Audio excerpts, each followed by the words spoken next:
Let's start by looking at account plans. One of the big things that features heavily in any program when we're looking at customer relationship management, customer growth, and account management would be, let's put in place some robust account planning templates. And my experience tells me that invariably it falls at the first hurdle.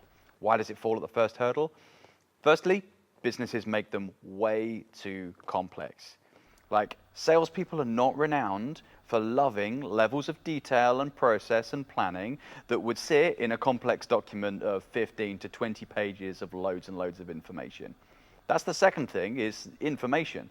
Like, we live in an information-rich world. We've got data coming out of our ears. We have got information. What we need is intelligence. Like, what does the information tell us? What is the intelligent output from all of this data that's going to guide what we do next? So we've got to make account plans simple. We make them simple by having 3 parts to them. Intelligence is the first part. What's the so what after all this data? I've got all this information, so what? What does it mean? Where are our strengths? Where are our weaknesses? Where are our opportunities? And where are our threats? Once we've got that and we understand what the intelligence is telling us, then we can ask ourselves, what are our plans for the future? What do we intend to do? What are our intentions? Some of our intentions are going to be about making more money and increasing our level of business, sure. And if that's all we're thinking about and that's all we're doing, then we're probably running the risk of becoming difficult salespeople who are not delivering a great customer experience.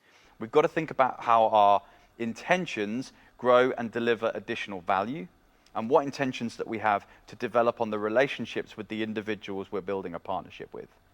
So we've got the intelligence and we know what the current situation is. We've got the intentions and we know where we want to be. Now we need to think about what our plans are and what we need to implement in order to get there.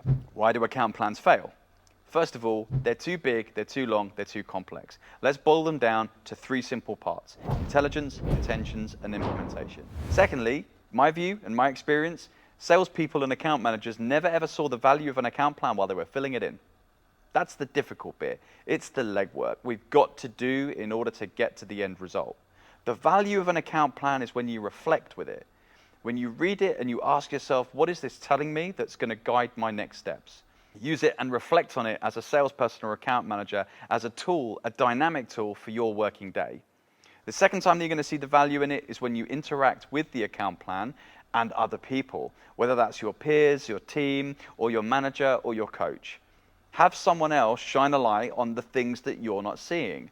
Have someone look at your plans and ask, is that the only way of doing it, and is that going to work? Account plans don't work because they're too complex and they're too big.